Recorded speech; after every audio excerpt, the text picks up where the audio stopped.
I remember when we first came to look at the house, I refused to touch this railing walking up the stairs because of how black it was. I quickly learned how I could get it off. And truly, I was nervous at first, but acetone really picks up all the grime. It can, if you're not using it carefully, it can take off and strip some of the finish. The reason why we use acetone to clean is because there's a lot of buildup of gunk. Even like dropped paint, it'll get off. Then once that's done, I will go over everything with denatured alcohol, which will take all of this shellac and spread it evenly on the wood. And then I can put polyurethane on it and it'll look absolutely perfect. These floors that you're looking at are not going to be sanded down with a drum sander or any other sander. They're going to be preserved. The kind of poly that I'd be using would be water-based so that these floors would never have to be sanded again.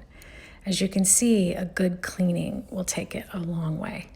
The system I'm going to be using here is for shellac, for shellacked finishes. What you're seeing here is me taking off paint with acetone.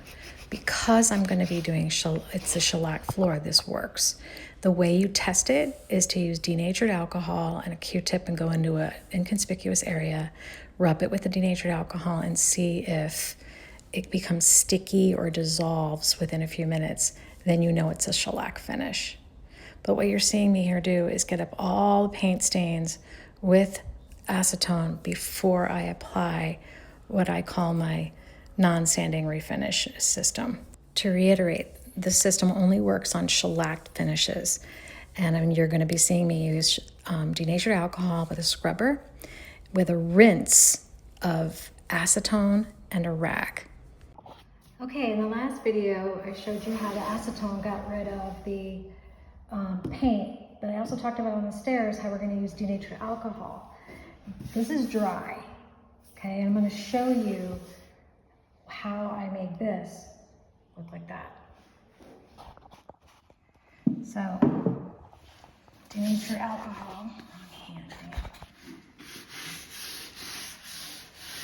on this, just a little scrubber. You can use a brush, you can use wool, steel wool. I didn't have any steel wool, so I'm using this little scrubber. And you just do small areas at a time. The deal is though, that when you go to use the polyurethane, it won't stick to denatured alcohol. So, as I'm doing this, I now have to come back in and rinse it with acetone. Rinse it right away, which dries it. And now, my polyurethane will stick. And there you go, dry, not dry, but it's like beautiful, magic. The key is to work in really small sections, whatever you're comfortable with. I was starting off in 12 by 12 sections, and I went to about 16 by 16 sections till I kind of got comfortable with a 2-foot section at a time.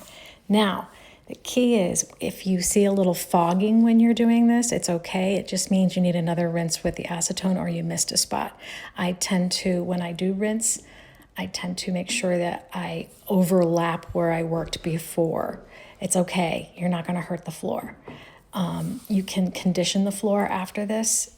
For if it's dry, you can use a conditioner on it. You can use, that will help a lot because this is really just doing a really good cleaning to it. Make sure that you're wearing rubber gloves. You saw in the last video where I used the wrong hand for a second. Wear a mask if you can, open a window, but look at the difference. The entire upstairs will be treated this way. Subscribe to Restoring Green Hill for more.